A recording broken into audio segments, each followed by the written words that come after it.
Robert Mugabe has asked for a few more days, a few more months as he faces calls to stand down. It comes after he made his first public appearance since an apparent military coup, turning up at a graduation ceremony.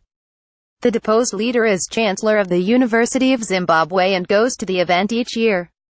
Wearing an academic gown and mortar board, he was cheered by the crowd as he opened the ceremony.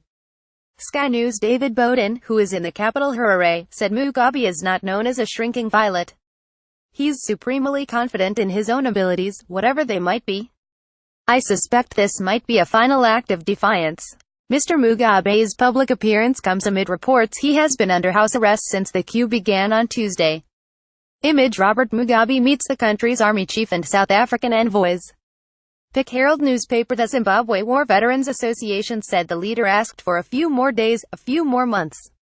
But Botswana's president, Ian Khama, has said he should stand down. He said, "I don't think anyone should be president for that amount of time. We are presidents, we are not monarchs. It's just common sense." Branches of the ruling party have turned against him, issuing votes of no confidence. Mashonaland East Province has passed the vote, with another 10 understood to be following. Mr. Mugabe reportedly refused to resign at a meeting with generals and was pictured for the first time last night. In the images taken at State House in Harare, he appeared smiling with an army chief and South African envoys.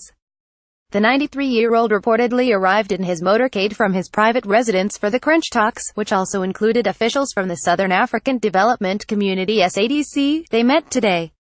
He is refusing to step down. "I think he is trying to buy time," said a source close to the army leadership who declined to be named.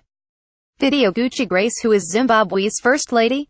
Mr. Mugabe has been in military custody, reportedly with his wife Grace, since the army stepped in earlier this week, as soldiers blockaded key roads and took over state television. Bowden said he will know that the clock is ticking substantially faster than it has done over the past week.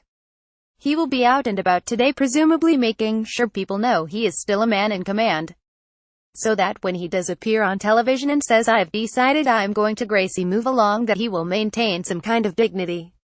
Images of the meeting, published by the Herald newspaper, showed him dressed in a navy blazer and gray trousers alongside Army boss General Constantino Chiwenga. In one photo, he was pictured smiling and shaking hands with the military chief. Video: Mugabe from freedom fighter to dictator. South Africa's President Jacob Zuma, speaking in Parliament, said the political situation very shortly will be becoming clear. Grace Mugabe, who was reportedly being lined up as her husband's successor, was not in the photos. There was also no sign of former Vice President Emmerson Mnangagwa, whose firing last week angered supporters in the military as concern grew that Mrs. Mugabe would take his place. Video: Is this the end of 40 years of Mugabe? Morgan Tsvangirai, a former prime minister and longtime opponent of Mr. Mugabe, said he must resign in the interest of the people. He added that a transitional mechanism would be needed to ensure stability.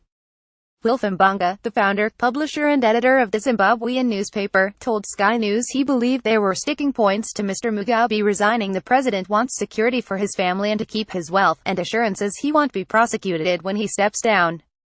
Mr. Mbanga also claimed foreign ministers from the Southern African Development Community want Mr. Mugabe to stay on until December, when his ruling ZANU party has its Congress, and then he can step down, but the Zimbabwean generals want him to go now.